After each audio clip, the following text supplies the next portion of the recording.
Good morning, it's Joyful Christian Hermit. Well, I haven't done a video in a couple of days. Situations happened. And it's sort of sad, but it's Lent. Except, such as with my neighbor, she doesn't know about Lent or Ash Wednesday. She's Mormon, and we've had I thought, such a lovely relationship. But last weekend, I was in a dark night of the spirit or soul, with not much the senses, but mostly the soul and the spirit. But I want to, in another video, I'm going to delineate those again because the terms get interchanged a lot, and I want to clarify better the different aspects of it. Hopefully get the terminology cleared up, although I find some conflict online even. And it's been a while. Well, it's been 20 years since I had the course on John of the Cross. And while I have read John of the Cross and also Reginald Garrigou-Lagrange, the priest who wrote greatly on many topics in the 20th century, including on the 3 ways of the spiritual life. He was quite a scholar of John of the Cross, and he was also John Paul II's spiritual director, confessor, and was his chairman of his dissertation on John of the Cross, the faith of John of the Cross. So anyway, I haven't read recently. It's been 15 years since I read the 3 ways of the spiritual life. So I think I probably interchange, but I know what it is at least, and the phases of it, if I don't get the terms correct. But I found this sermon by Melito of Sardis. I looked him up. He died in 180. He was a bishop in Sardis.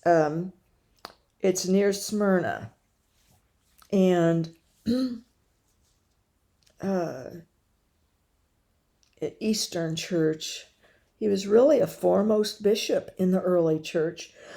And I was reminded in this, plus in another council that was in the 300s, where there were yet something like 20 or 22, maybe 23 new canon laws created regarding bishops and, how to handle bishops that were naughty or had gotten too heavy-handed with priests and had excommunicated them or deacons unfairly, and all these laws that were necessary.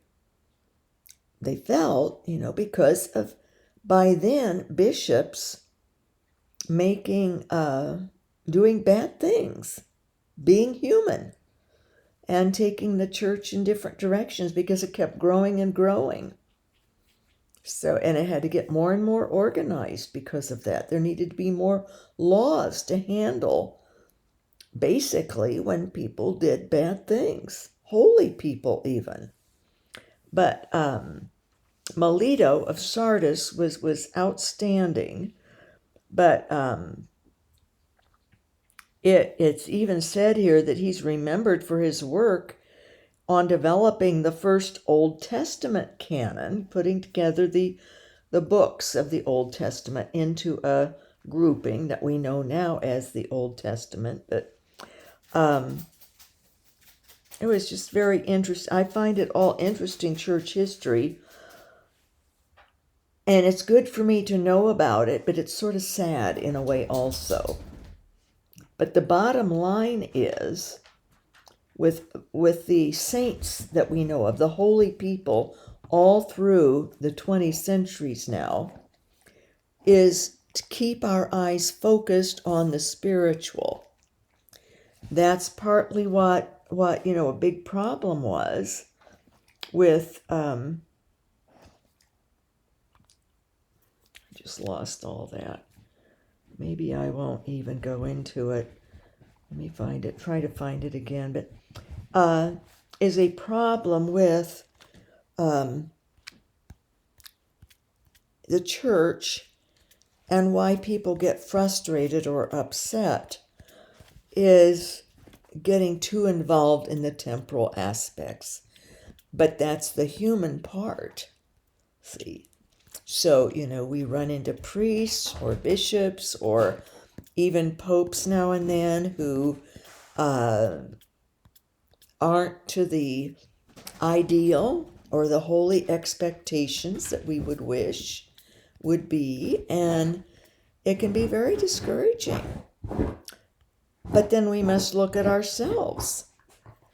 And at least I did. This was way back in 1995, soon after I became Catholic, and realized that my job is to get my soul in shape, to live my soul to the ideal. And of course, immediately, and over the past 30 years, I learned that that's a full-time job. And if I get too much involved in observing other people's souls, although to be wise to it, not to seek counsel from someone or not to go to confession, even to someone that they give counsel, to someone who's not striving in his soul either, or not very much, or is in corruption. And if you try fraternal correction, not enough people do with priests or bishops try fraternal correction. And granted, if they're doing something they shouldn't, they often will not respond. And that's a test of a person also. And how do we respond to criticism or to suggestions, or if we're confronted with something we're doing that's not right? So, but we can't get waylaid by all of the laws, all of the externals, who's doing what or not doing what correctly or in a holy manner, other than to learn from it ourselves, pray for the person, try our best to do a fraternal correction, and sometimes have to report, and even to report a bishop, that gets tricky. I don't know if I would spend a lot of time on that myself, unless they were doing something horribly corrupt. Then, get the police involved or something. If it's, something breaking a law in the civil world where you can at least get some action, but otherwise it takes a lot to remove them, especially in a pre-shortage world. And but they have all these laws, and they have had for centuries, regarding just the behaviors of bishops and what other bishops were to do. If one of their fellow bishops was misbehaving, they would bring them together and try to correct the person and then excommunicate. But that is rarely done now. But they did it a lot more in the early centuries. They would excommunicate those who were doing wrong, but the others would do it.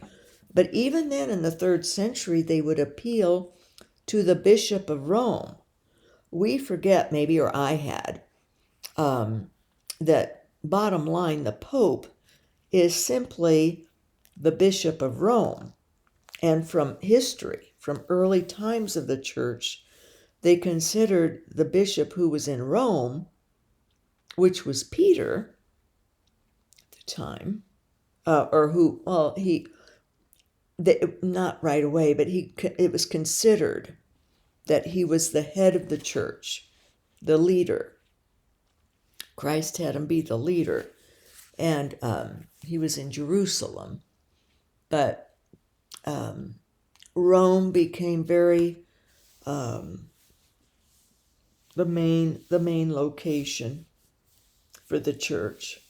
So the Bishop of Rome is the Pope, and was soon after. I don't know. I should probably look that up. A little detail of when the bishop actually then lived in Rome. The head bishop that became then the Pope. They call him the Pope by the 10th century. They use that word, but it can get very complicated. It can get as if two different worlds now, if we get too deeply into that aspect of church. The political type aspect, the legal aspect, it's just very temporal. And that can be discouraging.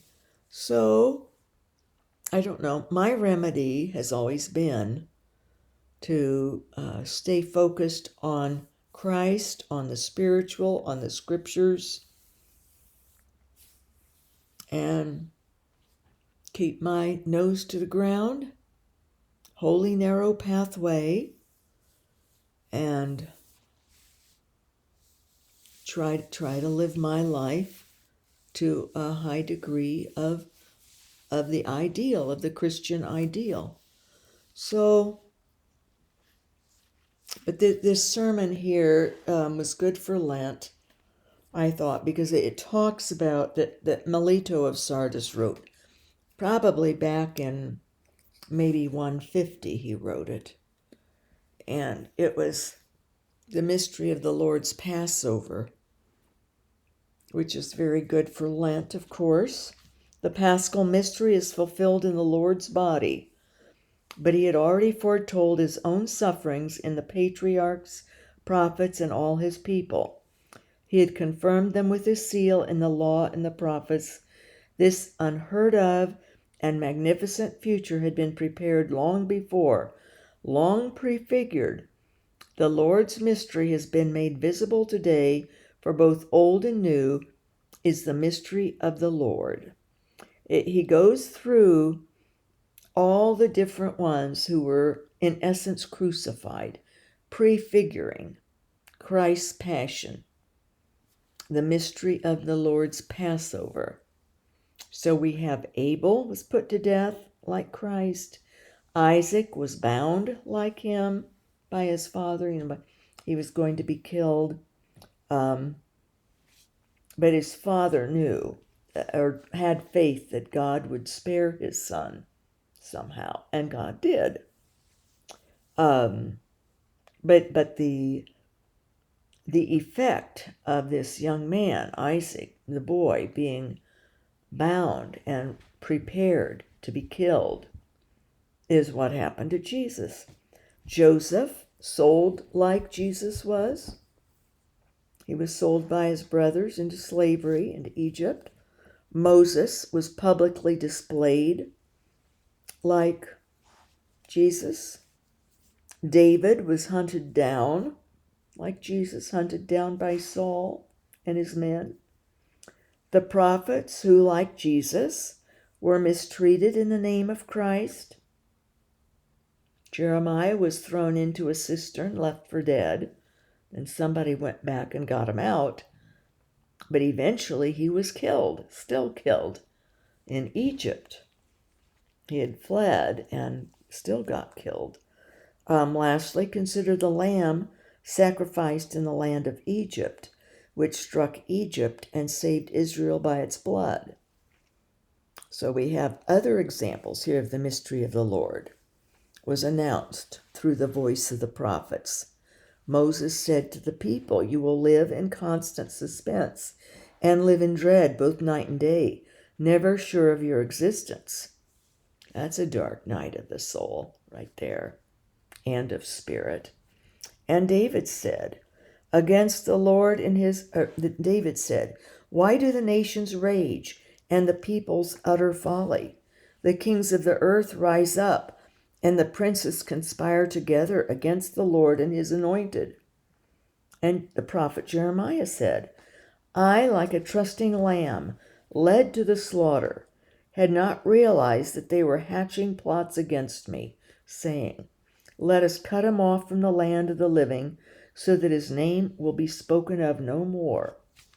And Isaiah said, like a lamb led to the slaughter, or a sheep before its shearer, he was silent and opened not his mouth. Who had thought of his destiny? That's from Isaiah.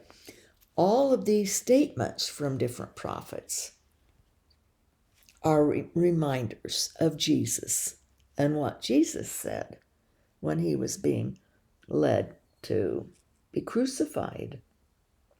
So many other events have been foretold by numerous prophets regarding the paschal mystery that is Christ. It was he who delivered us from service to the world as from the land of Egypt, and who snatched us from slavery to the devil as from the land of Pharaoh. So this Melito of Sardis is expressing here how we all, actually, our lives in following Christ will be like the prefiguring of Christ's life, death, and resurrection, our own. So in Lent is a good time to ponder through our lives and not to be surprised, especially during Lent, I have found. Especially during Lent, it seems that these situations arise that are similar to what Christ endured in his life or even in his final days. But the persecutions that we go through, the great sorrows, our own misgivings of situations where we thought other people understood something or were doing something, befriending us out of sheer love, caring. And then to find out that maybe there was an ulterior motive. And when that doesn't pan out, the person can turn. So, and it shouldn't surprise us if we're following Christ and if we're making extra effort even to be on the holy narrow pathway. And even if we step off and if God needs to show us something we've been doing that we shouldn't have, then that can be painful because other people will react.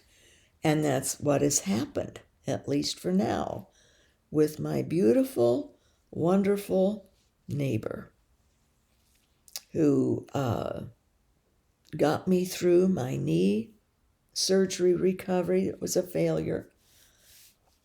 The one daughter flew back, and the other one,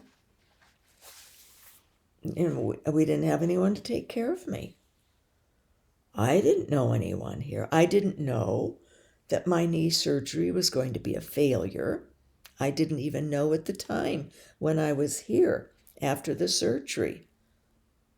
And the daughter that had been here during the surgery flew back, had to go back to her family and to her work.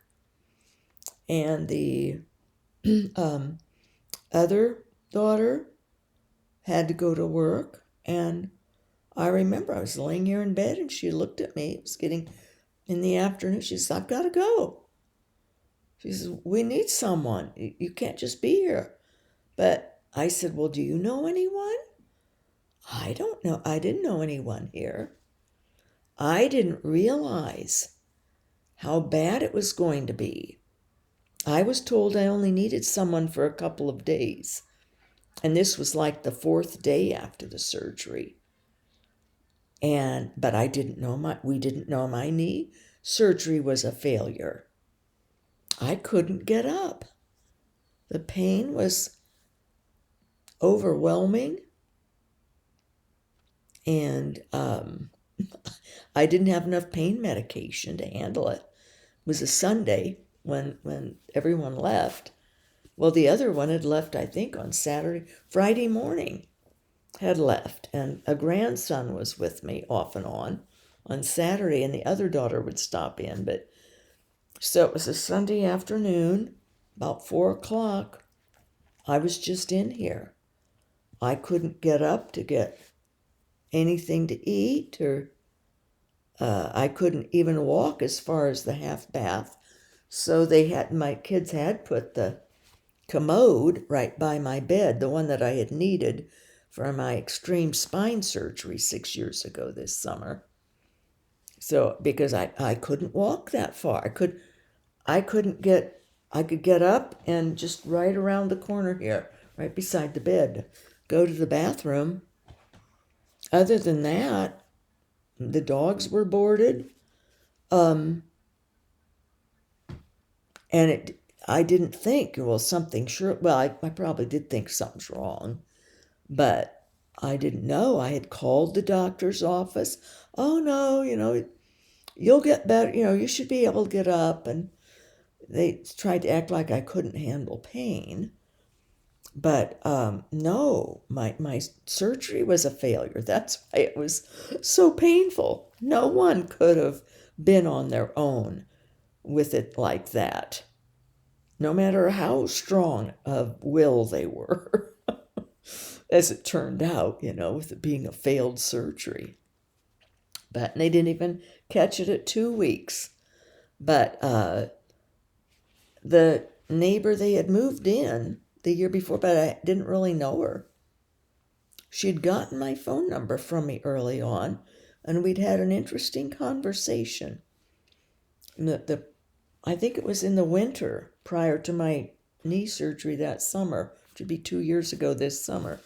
But she called, and she says, what's an old single woman like you doing with that big house? Well, it turned out she wanted her son to buy it. Her son and her family to live next door. And it was a bizarre thing. It really put me off. She was very insistent. She said, how can you shouldn't be doing any of that. What are you doing with that? You have no business having a big house like that. Well, I explained to her that I got it as an investment to work on it. It needed renovating. Oh, I didn't know how much. And I didn't know how involved it would get, or that you couldn't get really that good of handymen here for a decent price. The California people had moved in and had altered the aspects of the base of the people, the workers, in various ways. And I had lived in California for 17 years, and I knew how it could be because it's so huge. There's so much transiency, people moving in and out. And with that huge population, a lot of people could get away with stuff. Overcharging, doing bad work, especially to single women, I found, even when I was young there. But see, back in the Midwest where I got to, in my small hometown, or even in the city nearby, it was a different mentality. And people couldn't get away with things. They'd be found out. But in a huge populated area with people moving in and out all the time, shysters could get away with whatever.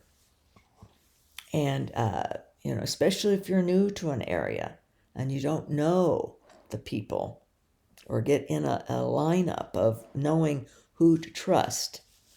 But this was happening to me here. But anyway, I didn't know that ahead of time that it would. I was so trusting. But actually, though, it was a man from California who had reasonable price initially, but he messed up my windows. I had to have them all redone. He didn't put in flashing. You have to have flashing or the windows won't be warranted. And I think I was having my other knee surgery then. And I was in so much, I didn't even notice that he hadn't used flashing until later. So, see, it's just one thing after another. But she was really on me. But I said, no, I got this to work on. My neurosurgeon had just told me he wanted me to stick with it, do the gardening, keep working on my house, whatever it took to keep me going, to force me to keep going, because he was amazed at how well I was doing, considering I have arachnoiditis. And I was up, and how I could push myself. He was impressed with how I could push myself to keep going. Keep at it, keep working on your house, keep doing. So I told her that. I said, I even supposed to do this now, because this will help delay the effects of the arachnoiditis I've got. But she was adamant. I said, well, if anything happens, I'll let you know. Because she's, oh yeah, because we could avoid realtors' fees. And, she wasn't backing off. She wanted her son to move in here and me out. Well, about a year later then, I had it would have been that summer then. And I smoothed it over with her and calmed her down, that I'll keep that in mind when I am ready to leave. Or if something happens that I can't finish. Oh, because he does all that kind of work himself. And we could avoid realtor fees and, if it's not finished, of course, it would be a better price, she said. If it's not finished, he wouldn't care, that'd be great. She just was insistent. But I got it smoothed over, and then I didn't really talk to her again until, I guess she knew I was going to have the surgery, or maybe she came out because she saw the one daughter come. Oh, I was doing landscaping also, and they were curious about my landscaping. And so I told her, yeah, I love doing gardening and things. It's part of what I need to do, and love plants, love trees. And I assured them, they're miniatures and dwarfs. They're not going to be huge. And Japanese maples, their roots aren't going to intrude or anything. So, and their leaves crumble, so they don't get a lot of leaves in other people's yards or even mine. They just crumble up. They're great trees to have. And, but she had noticed, my daughter here and action going on, and then nothing. So she came to the door while I was laying here thinking, well, Lord, what am I going to do? I don't know anyone. And I don't have insurance to go to a nursing home or anything. I had already talked to it was on Sunday, but on Friday I had talked to the surgeon's nurse and said, something's got to be wrong. This is crazy. I can't function. I can't walk even, to another room. Not even with the walker. It's just, oh no, you'll be fine. It's just, I think even on that Sunday morning, my pain doctor had said, go ahead and take more pain meds even. Because when you have already are with a pain doctor, when you have a surgery, the surgeon usually wants your pain doctor to handle the pain medicine then. So that's what I called my pain doctor. But even more pain med didn't. Well, it's a messed up knee. That was why. Didn't know, but that was why. But this knock at the door, and I heard the door open and voice call in. I'm from next door. Is there anyone in here? Well, she thought maybe I'd been taken to a hospital or had died or something, because all of a sudden no one was there. No adults around, and she thought, well, no one would just leave me in here. But what could they do, I guess, My daughter's, the one had gone back to the Midwest, and the other one had gone home to go to work. What are they going to do? And I don't know. And that was when things weren't going well at all with any of them.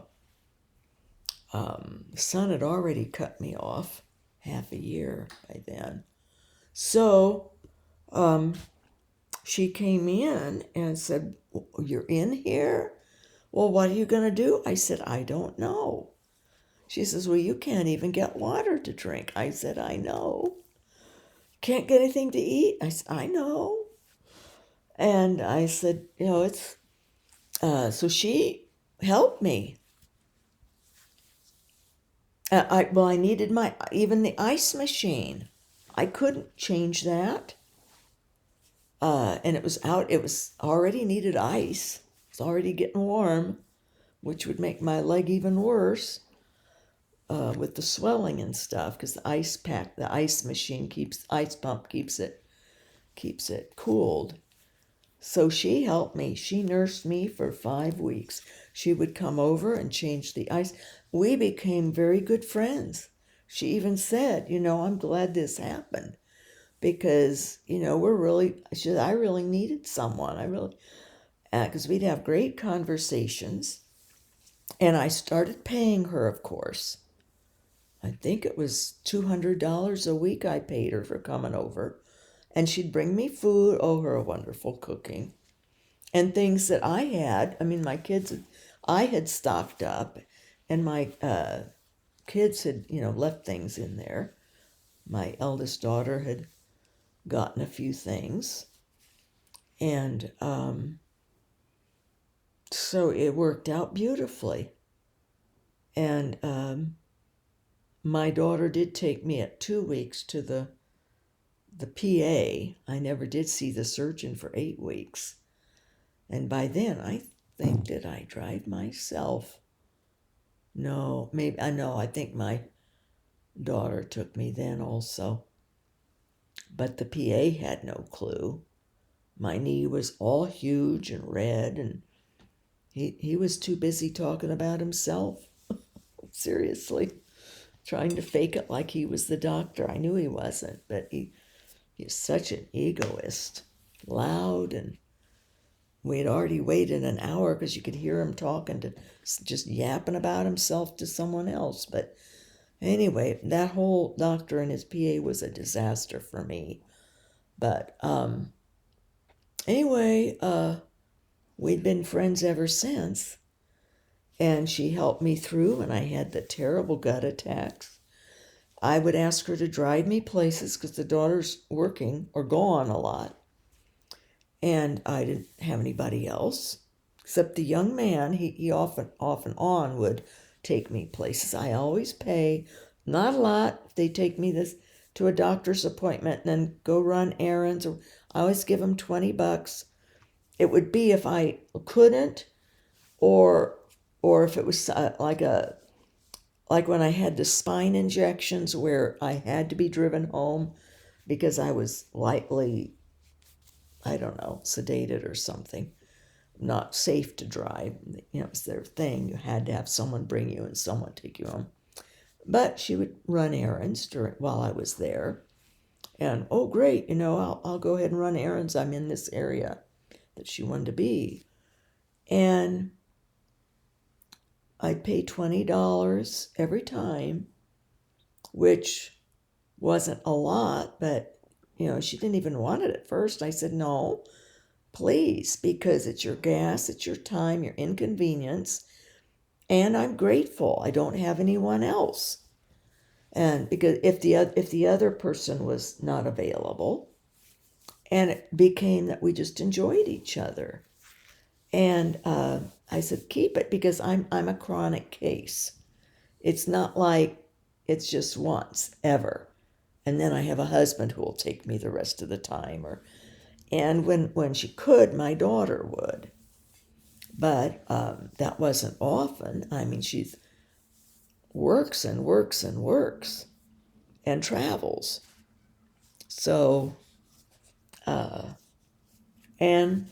it hasn't been, but maybe in the last year, that it's been good between us. Before then, my kids were really on the outs with me. I may never know why. All of them. And now one isn't. We've got 1/3 going. But the other day, I mean, it's been different for about a week now, I noticed. And the other day, well, I'd gotten really down last weekend and texted. And then I could tell, maybe a little bit, she was frustrated, and I apologized. I said, well, I was going through something spiritual, but I don't think she understands that. I think to her it seemed like depressed or despairing, maybe. I don't know. Or just complaining. But then a couple of days ago, she was outside. I wanted to go over. Well, I'd wanted to talk to her and ask her some questions of things. And because we'd worked together, like on getting someone to get our water get back on, or the sprinklers blown out in the fall and things. And I asked her, and well, I'll ask my husband, he does it, or something. Very, very cold again. And I had mentioned, I said, oh, I'm very sorry for how I was last weekend. I was very in a dark place. And I said, I'm just very, very exhausted. And I get to this point also where I think, why am I doing this? That I don't think I can keep pushing myself anymore. And time just to give up. Just to give up and let the arachnoiditis take over. And she says, well, what would you do with your house? I said, oh, well, I thought I had told her this before. My daughter wants the house. She's worked it out with her siblings. And if I get in a point where I'll be in very bad shape and going to die, like in 3 months, she'll even move in here and I can die here because I don't have money for nursing homes. So, or if I get bad, she said we could switch. I could be in her townhome and she could be here. And she wants this place anyway when I do die, or if I decide to sell it or something. She wants it. And of course, and if it's not finished, she would find people probably have it finished. But I don't think now's the time. Anyway, I mean, I got bucked up and I'm back at it and realize, I go through all that darkness. But my neighbor erupted when I told her. Well, I said, oh, my daughter wants the house. We've got it worked out. Well, she can't take care of all. Is she gonna finish? She's not gonna finish it. Oh, she got really angry. I'd never seen her like that before. Very angry, and said very negative things about my family member. And I said, well, I know. I said, but she's, it's all turned around in the last year.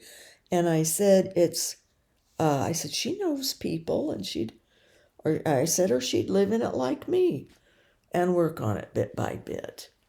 But I said, that's what she would like. And she can't, the interest rates are so high now, she can't invest in anything. But she wants to. She wants to develop her income base. She got a raw deal with her divorce. And not super bad, but, she didn't get, she got weaseled out of the house. She would have liked to have kept her house. She'd put in pickleball courts there of her own money and lost all that and whatever. Anyway, the whole thing is my neighbor,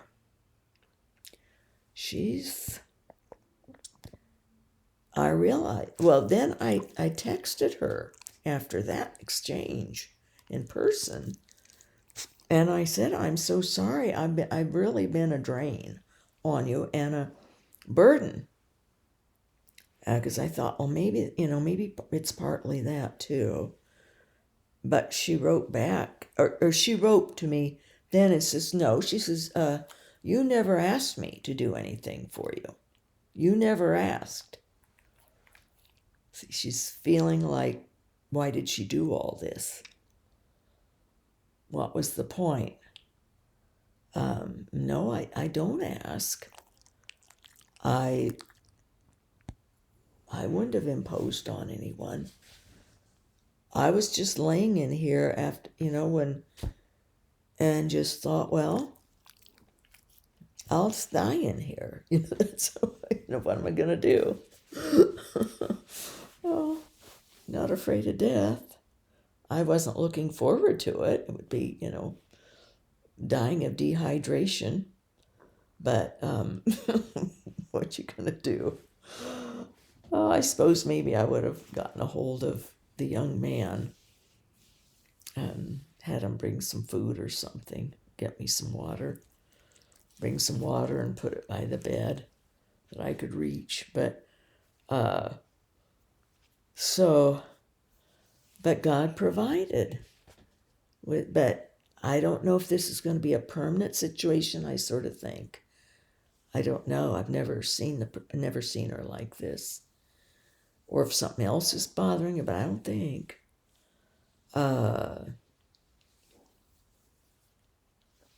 Or maybe just very burned out with me. People do. It's hard because I'm a one-way street. I can do things like I got her this cute little tree. She overwatered it. I told her not to, but she did. And then I gave her one of mine then because she felt so terrible that she killed it. That was last summer. But I even gave her a big planter and fixed it up for her and put it out there so she can see it, and hopefully we'll keep it alive. But if she wants it, But I don't know. It was painful, sort of painful. But then I got a text from her saying, "You need to have your daughter. Why doesn't your daughter come and work here, help you?" And I texted back because I'd been helping my daughter some lately, as we all know, chipping cement and stuff. I think we have 3 more times and we'll have it done. Then I'll be working here all the time between resting and things. But I sent a text, that text about, I'm sorry if I sort of been a burden. And then when she texted and said, "You need to have your daughter help you or do work. Why doesn't she come?" And I texted back and I said, "Well," I said, "that daughter has helped me since she was 6 years old. Always was doing things for me. And when I was on the island, she would drive a long day or sometimes spend the night and continue driving to get there, and would help me for like 3 days and drive all the way back. Sometimes bring the little grandson. He was little then. And she did a lot for me. And when she was married, they would come even after I had my head injury. They spent a week helping me. So I said, she's helped me for years. And so I'm helping her a little, and I can barely do any of it, but I'm encouraging her. That's my main gift to anyone, is to try to encourage them. So, but then she texted back and said, "Well, you didn't tell me that she had helped you before." Well, why would I? I don't know. I think I probably had at some point, said that I probably had explained the reason why my kids were like they were. Burned out, grew up with a mother in horrible pain, had all the responsibility, took care of me a lot. So it damages people. It just does. I mean, how many kids can sustain that? Children. And all the suffering. And when I'd have the pain sieges and had no pain medicine, and I would be crying and screaming and, just ungodly pain. None of us knew if I'd live. How does that affect kids? So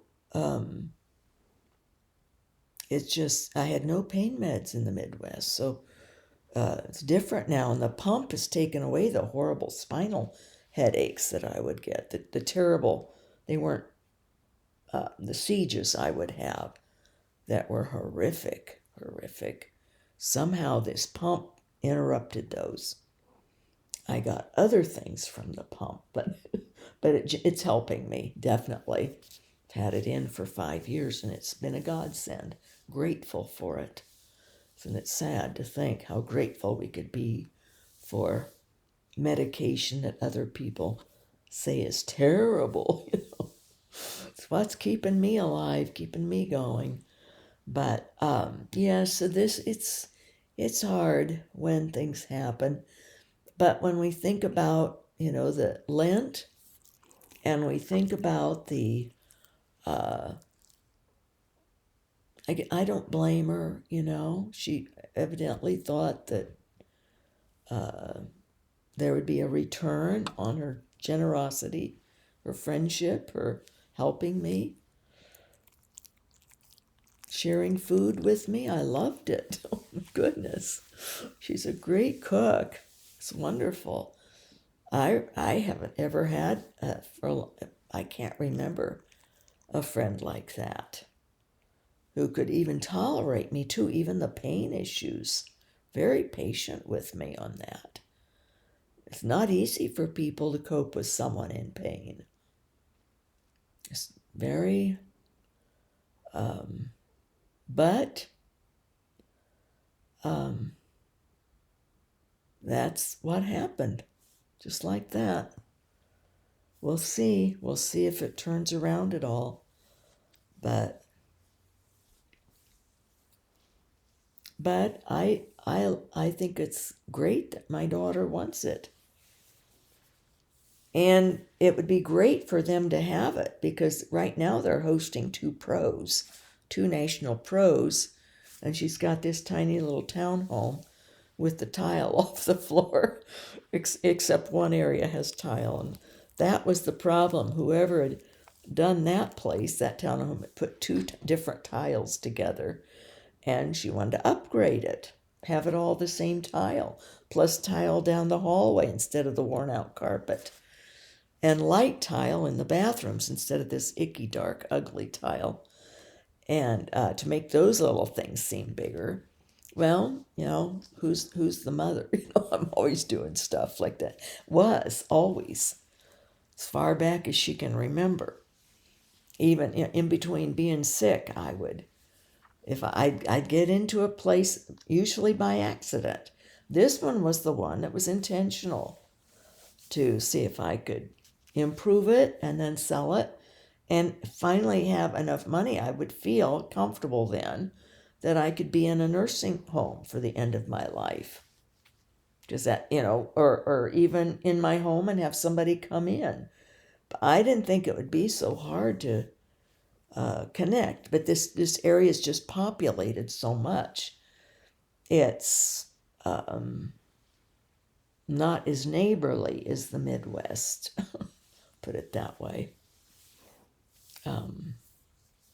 So this was just wonderful. And the neighbors before were wonderful. They had children. With my back surgery, I hired the children to come. And the dad loved it. And he would come supervise now and then. But they would come and do my ice pump and bring me something to drink. And if I needed something from the store, they would bring it. The dad would get ice and bring it. And I paid them. So, that's how I got through the horrible spine surgery. But at least with that, I was getting better faster than, or at least I knew it was a year recovery with that. And I had made arrangements to have food brought. The church had a food program. They only did it for 2 weeks, and it was only supposed to be one night. But like I say, the people noticed the situation I was in and started bringing more. Enough that I would have for 2 nights, that I would have enough for four meals covered.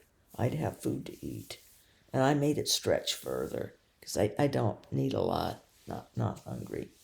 But anyway, but I realized, though, my being down and texting my gloom over the weekend, maybe, I don't know if that did it, or if she was just realizing that there wasn't, well, definitely then with the house thing, my mentioning again that my daughter was going to have the house.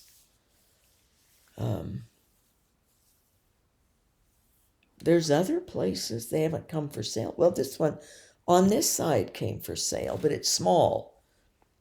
But they're in a big 2-story with the husband can't do steps. He's, I think, 79 and can't do steps. And so he's in a room downstairs and she's upstairs. But seems like her son could move in there with his family. One's going off to college, so he's down to 2 kids. But, and they could have bought the house on this side where the pervert lives. But I can't talk to or have any communication with per the police because he was naughty to me. Old geezer, old.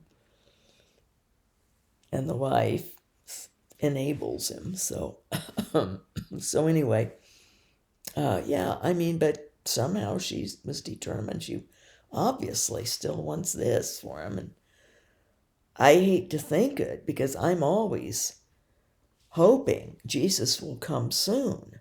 But it's been 12 and a half years now since he said he'd come back for me. You know, we're here until God takes us. And with all I have to learn yet, I might be here another 15 years, God forbid. I'm hoping no more than 2. 1. I mean, hoping it's no longer than that. I'm ready anytime. My affairs aren't ready. My temporal affairs aren't ready, but I am. So, except what I know I'm not evolved well at all. Can't tell. I didn't realize over the weekend that I was in that kind of despair. Not despair, but a spiritual night, dark night. I thought I was in a despair. But I want to read something that L.S. wrote that is far more succinct about the dark nights and her own experience with them, but I'll do it in another video. I just wanted to share this. Maybe I'm wrong. I'm hoping maybe it's something else in her life, but it is a reminder to me. I tend not to ask people about their lives. I figure because I've been trained by my kids who don't respond mostly. Well, 2 don't at all. And the one, if I inquire much, she won't say. She'll say everything's fine. But if I'm just around, or if she wants, she'll share. If she wants. So I've sort of learned not to get rejected, not to fish, not to put out there, how are you? Not that I'm fishing for information, but I'm concerned about other people. Probably makes it seem like I'm very self-involved. But I've just decided if someone wants to share something with me, they will. And then I share, like I do here. But maybe I've come off very, very self-absorbed, but seems like the reaction, the anger that came out, and then the put-downs, and then a little bit snarky, well, your daughter ought to be helping you instead of you helping her. Why isn't she here now working? Because I said, well, she'll figure it out. She'll fix it up or do it or something. Well, then I get this text, why isn't she there now doing it? I said, well, right now she's got 2 pros that she's hostessing this week and at work. She can't come. over. She's working the equivalent of 3 different jobs. Oh, and the one involves travel. She'd just gotten back from a clinic in Florida she was teaching. After this, I think by the end of next week, she had 2 weeks. She says they're ultra busy with work, and then she has to travel again. They're doing clinics in Toronto, New Jersey, and then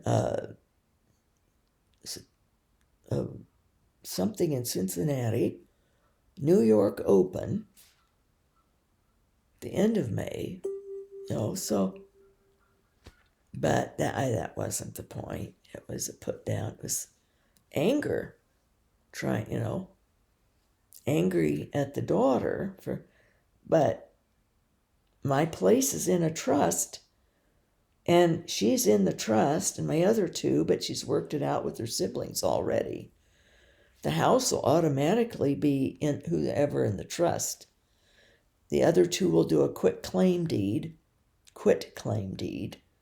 and then she is going to pay them back over time, their share of it. And I have low interest on my mortgage, 3.3. Now it's over 6, but she can't get into real estate investing. And there she is trying to host us in a tiny little place. It's dark in there. But that's where I'll be if I need a place sooner than later. And I do want to get this finished because I can see, somebody vital and having guests a lot, that the other players come to have her teach them. They'll come for 4 days, fly here, and she'll teach them young players.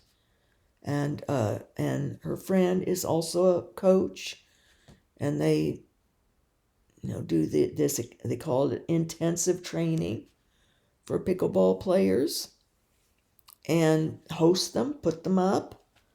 And this has lovely rooms upstairs. So I just got to get everything finished. There's not a lot, but there's a lot of little this and that to finish. And some bigger projects, and I'm just so slow and so pained. And the devil works on me. This is the difference between the devil works on me with this thing, you can't do it. Or the other thing that gets me is you should be doing something else. You should be writing. You shouldn't be doing this. But then I have to think, if I don't do this other, then the arachnoiditis will get me. But it won't kill me. It'll just make me worse. My bladder will stop. My legs will go paralyzed. But I'll still have all this pain. And then I'd be bedridden, and then I wouldn't even have a neighbor bringing me food. So I would have to start just spending, because I wouldn't be dying. It's not like, so I have to exist in the temporal and deal with the temporal, and a big portion of it is keeping my body moving, up and moving, pushing, and my mind and the pain doesn't want to. The devil knows that, so works on me mentally. Well, you should be doing this other, you should be doing this for God or whatever. And no, see, that's demonic. That's evil working on me, getting me all confused. And then I get stymied. And then I just want to blank out on something mindless and escape it all. But I've been in a better mode. I've been getting ready to get these they're fake stones, but it's called air stone. So I'm getting ready to seal all of those. I also have to push myself and get the DOGs to the DOGPARK. I have to do right. And yesterday, though, I have to admit, I was down about the neighbor situation. And I tried texting. It's just, I better not push anymore. I've never seen her like this or had reactions like that. Nasty. But she's probably feeling like, well, and also the HOA people got on her. Well, she lets her dog run loose and it poops and she doesn't like picking it up out in the common area. And she told the guy she would do it once a week. He says, that's not enough. People use the common area. So he said, you need to do it at least twice a week or more. Well, most people would just go out and do it right away. I get mine. Of course, I keep mine on leashes. They're supposed to be on leashes. But her dog will come back if called. But 8 a.m. out there doing its business in the common area.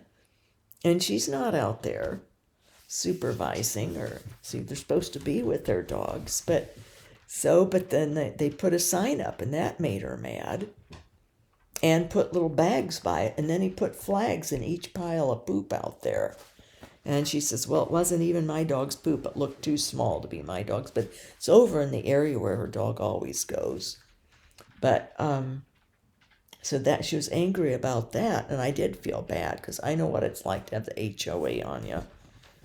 But I'd even offered before I would go out and pick it up for her. Be happy to. I'm used to doing it. We go to the dog park, you pick it up. Everybody, you're supposed to. And when I see other people that have it, I pick it up at the dog park. It's good exercise. I need to be stretching. See, so I don't mind. I would love to help her in any way I could. I'd made some split pea soup and offered it. They didn't want it. She loves to cook. So I don't know, maybe she's a person that likes to do but doesn't like to receive. Maybe. I don't know, but pray about this, please. It was amazing. I mean, somebody had just written, what an angel, my neighbor. Yes, but then this happened. So seeing another side, maybe things are getting worse with her husband, his health. I haven't seen him out at all. He suffers from depression all their life. All their married life, but he's a very nice man and whatever. My sister has depression. It's an ailment. A lot of people have clinically depressed, brain chemistry issues. It is hormonal type issues. So, not their fault. So and he has other health problems, but maybe she's getting more worried. Because you have to be used to living alone and not having a husband doing everything for you. And that can be a hard thing to adapt to. Frankly, I got tired of that too. I was in not a good mode with that. That's the devil, doing the taxes. It's not hard. Well, I even send it to someone, which I shouldn't. But I put it off, and then I do it. And then, it's just, that's on my list, my mental list of things I'm not going to miss when I'm dead. It's doing that too. There's lots of things on my list, but it gets tiring doing everything yourself. And so maybe she's getting more panicky, thinking I need to get my son and his family here in my house. There's people on the other side, but there again, that would be the ideal house for them. It's a 1-floor, smaller house. She ought to be asking them, want to buy your house? What are you guys doing here? What business do you have having this house? I want those.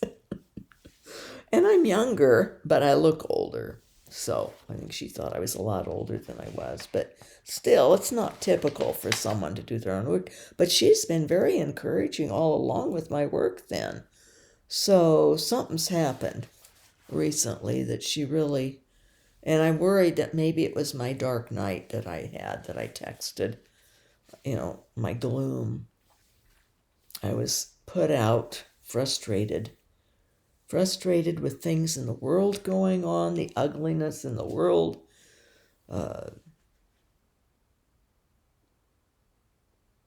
So God bless his real presence in us. We keep going. To be continued. It's life.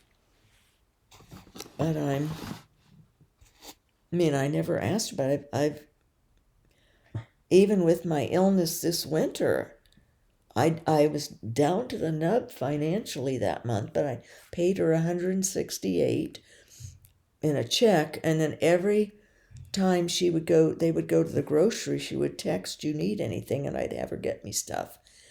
And because I could get up by then, but she saved me by bringing food for a while because I couldn't stand long enough to fix anything for myself. Got that weak, and the coughing was so bad. But I